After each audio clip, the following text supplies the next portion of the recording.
ஒவ்வொரு தாயும் பேறுகாலத்தின் புனிதத்தில் தங்கள் வாரிசுகளை சுமந்து அளவில்லா மகிழ்ச்சியில் மிதப்பார்கள். ஆனால் இப்பேற்பட்ட தாய்மார்களின் எதிர்காலத்தை பணத்திற்காக சிதைக்க துணிந்தவர் முன்னாள் முதலமைச்சர் நாராயணசாமி.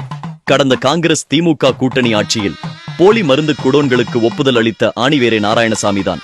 கடந்த 2019ஆம் ஆண்டு கர்ப்பிணிகளுக்கு வழங்கிய சத்து மாத்திரைகள், குழந்தைகளுக்கு வழங்கப்பட்ட விட்டமின் ஏ மருந்துகள் தரமற்று இருந்ததால் கர்ப்பிணிகள், குழந்தைகள் வாந்தி எடுத்து மயங்கிய சம்பவம் பெரும் பரபரப்பை ஏற்படுத்திய நிலையில், ஆனால் இன்று அரசியல் ஆதாயத்திற்காக பல பொய்களை கூறி வருகிறார். மருந்து கம்பெனிக்கு அனுமதி கொடுக்கிற வேலை, அதற்கான கோப்பு முதலமைச்சருக்கு வராது. அது அதிகாரிகள் மட்டத்திலே இருந்துவிடும். அதிகாரிகள் தான் அனுமதி கொடுப்பார்கள்.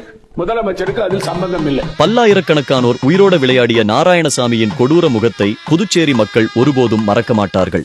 ஆனால் மக்களின் உயிர் பாதுகாப்பை முதன்மையாக கொண்டு நமது தேசிய ஜனநாயக கூட்டணி அரசு பொறுப்பேற்றவுடன் இந்த ஊழல் சாம்ராஜ்யம் மீது தொடர்ந்து சீரிய நடவடிக்கை எடுத்து வருகிறது.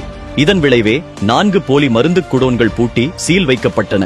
6 பேர் கைது செய்யப்பட்டுள்ளனர். 1000 கோடி ரூபாய்க்கும் அதிகமான போலி மாத்திரைகள் பறிமுதல் செய்யப்பட்டுள்ளது.